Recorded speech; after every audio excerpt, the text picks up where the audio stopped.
Welcome to talks of knowledge. Mahabharatam ఇది కేవలం ఒక యుద్ధం కాదు.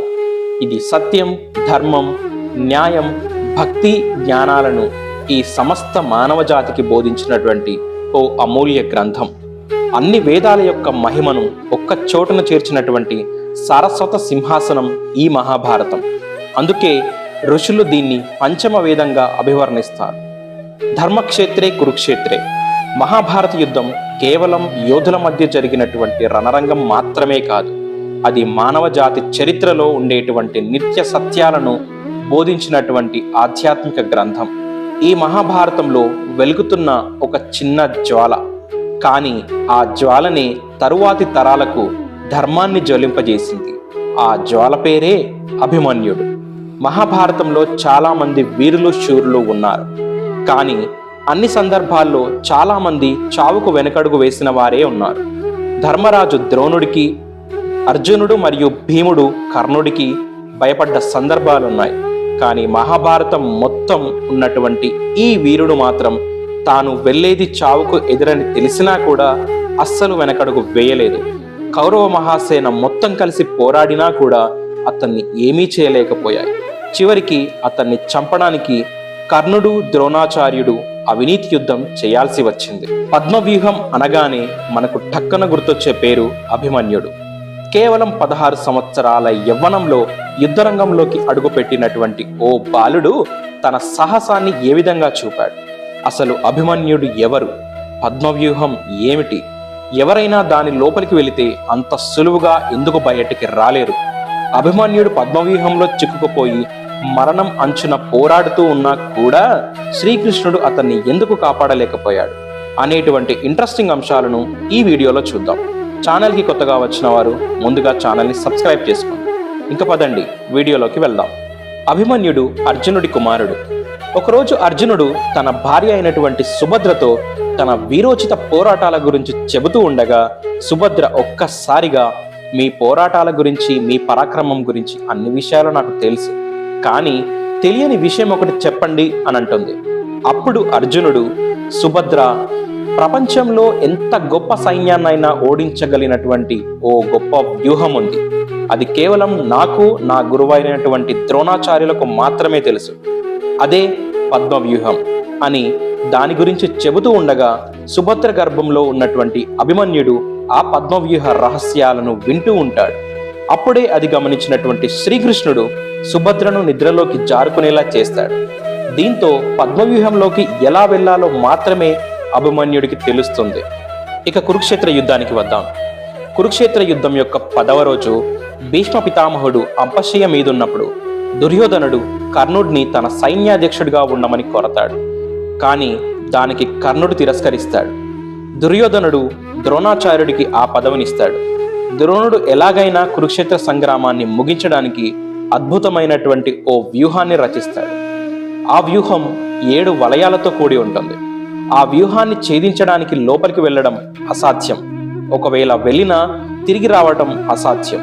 ఎందుకంటే అక్కడ సైనికులు వలయాకారంలో తిరుగుతూ అటాక్ చేస్తారు. ఒకరిని చంపేలోపే ఇంకొకరు వచ్చి ఆ ప్లేస్ని ఆక్యుపై చేస్తారు. అదే పద్మవ్యూహం.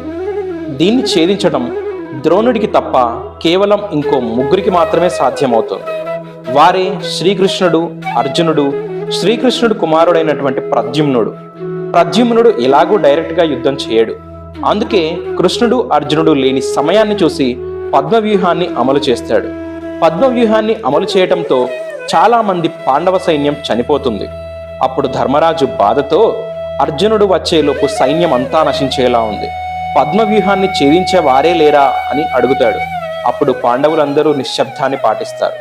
అప్పుడే ఓ 16 ఏళ్ల ప్రాయం ఉన్నటువంటి ఓ బాలుడు ముందుకు వస్తాడు. అతడే అభిమన్యుడు. ధర్మరాజు, నీకు పద్మవ్యూహంలోకి ప్రవేశించడం వచ్చా అని అడిగితే, నాకు కేవలం లోపలికి వెళ్ళడం మాత్రమే తెలుసు పెదనాన్న అని చిన్నగా సమాధానమిస్తాడు. అప్పుడు ధర్మరాజు, ఏం పర్వాలేదు, నీవు ధైర్యంగా ముందుకు వెళ్ళు, నీ వెనక మేమున్నాం అని అంటాడు. ఆట బొమ్మలతో ఆడుకోవాల్సినటువంటి పసి వయస్సులో మహాయోధులున్నటువంటి కౌరవ సైన్యంతో విరుచుకుపడ్డానికి సిద్ధమయ్యాడు అభిమన్యుడు. పులిపిల్లకైనా పులితో సమానమైన పౌరుషం ఉంటుంది కదా, అందుకే అభిమన్యుడు ముందుకు నడిచాడు.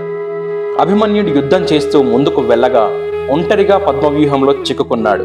అయినా నిర్భయంగా విజృంభించి కౌరవ సైన్యాలను ఊచకోత కోశాడు. ధృతరాష్ట్ర కుమారులందరూ మూకుమ్మడిగా దాడి చేస్తే వారందరినీ ధైర్యంగా తరిమికొట్టాడు. ఒక పసికూన ఒక చిన్న అగ్నికణం దావానలంలా విజృంభించినట్టు కౌరవ సైన్యాన్ని మొత్తం బూడిద చేస్తున్నాడు. ఈ అద్భుత దృశ్యాన్ని పైనున్న దేవతలంతా వీక్షిస్తున్నారు. ఇక కౌరవ సైన్యంలో ఉన్నటువంటి ఏ ఒక్కరూ అభిమన్యుడిని ఒంటరిగా ఎదుర్కొనేలా లేరు. ఇంకొంతసేపుంటే కౌరవ సైన్యం మట్టి కరచబడుతుంది. అందుకే అందరం కలిసి మూకుమ్మడిగా దాడి చేద్దాం అన్నాడు కర్ణుడు. యుద్ధంలో ఒకే యోధుడి పైన అందరూ ఒకేసారి దాడి చేయటం అధర్మం. అయినా సరేనన్నాడు ద్రోణుడు. దాంతో ఒక్కసారిగా కర్ణుడు, కృతవర్మ, కృపాచార్యులు ఇలా అందరూ కలిసి ఒక్కసారిగా అభిమన్యుడి పైన విరుచుకుపడ్డారు. దాంతో ఆ ధర్మయుద్ధం కాస్త అధర్మయుద్ధమైంది. అందరూ రథాన్ని విరిచివేశారు. దాంతో ఖడ్గాన్ని డాలను ధరించి ఆకాశంలోకి ఎగిరాడు అభిమన్యుడు.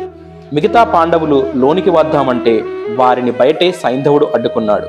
అభిమన్యుడు సంధిస్తున్నటువంటి అస్త్రాల ధాటికి రథ, గజ, తురంగ పదాది దళములు నాశనమవుతున్నాయి. జెండాలు కూలిపోతున్నాయి. రథసారథులు మరణిస్తున్నారు. శత్రు సైన్యాల దేహంలోకి బాణాలు వరదలా వెళ్తున్నాయి. రణరంగం మొత్తం కకావికలమైంది. యుద్ధరంగం అంతటా శవాల దిబ్బలా మారుతోంది. చిచ్చర పిడుగై ఆ రోజున అభిమన్యుడు భయంకరమైనటువంటి యుద్ధం చేశాడు. ఆ యుద్ధంలో అభిమన్యుడిని ఏ విధంగానైనా పడగొట్టాలని కర్ణుడు ఎదురించాడు. అభిమన్యుడు సంధించినటువంటి ఓ బాణం శరీరాన్ని తూట్లు పొడుస్తూ యువతలి వైపు నుండి దిగి అవతలి వైపు నుండి బయటకు వచ్చి భూమిలోకి దిగింది. కర్ణుడు అభిమన్యుడి దాటికి ఎదురు నిలబడలేక యుద్ధభూమి నుండి నిష్క్రమిస్తాడు.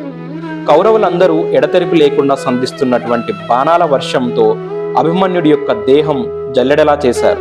అభిమన్యుడి ఖడ్గాన్ని, డాలను ముక్కలు చేస్తే చివరికి రథం యొక్క చక్రాన్ని తీసుకొని మరి ద్రోణుడిపైకి దూసుకెళ్తాడు. చివరికి అలసి సొలసి ఒళ్ళంతా గాయాలై క్రింద పడినటువంటి అభిమన్యుడిని తలపై బలంగా మోదుతాడు దుశ్శాసనుడు. అలా నేలరాలినటువంటి మహావీరుడు మళ్ళీ లేవలేదు. నిరాయుధుడిని చేసి వధించి ధర్మయుద్ధాన్ని అధర్మయుద్ధంగా మార్చిన కౌరవ సైన్యం సింహనాదాలు చేసింది. శ్రీకృష్ణ పరమాత్ముడు అభిమన్యుడిని రక్షించలేడా అంటే ఖచ్చితంగా రక్షించగలడు.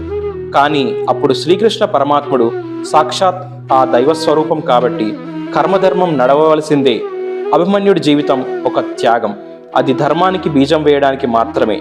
ఆ త్యాగం ద్వారానే తరువాత కౌరవ సంహారం జరుగుతుంది. అభిమన్యుడు ధర్మం కోసం చేసినటువంటి త్యాగం ఎప్పటికీ వృధా కాదు. యువకుడైన వయసు తక్కువ వాడైన అభిమన్యుడు యుద్ధంలో తన శరీరాన్ని కోల్పోయిన ఆయన ధర్మగాథ ఈ విశ్వం ఉన్నంత వరకు గుర్తుంటుంది. అందుకే ఈరోజు కూడా అభిమన్యుడంటే ధైర్యానికి ప్రతీక, త్యాగానికి చిహ్నం. ఒక యోధుడి ధైర్యానికి సజీవ సాక్ష్యం అభిమన్యుడు. వీడియో నచ్చితే లైక్ చేయండి, మీ ఫ్రెండ్స్కి షేర్ చేయండి. ఈ వీడియో పైన మీ అభిప్రాయాన్ని కామెంట్స్ రూపంలో తెలియజేయండి. Thank you for watching.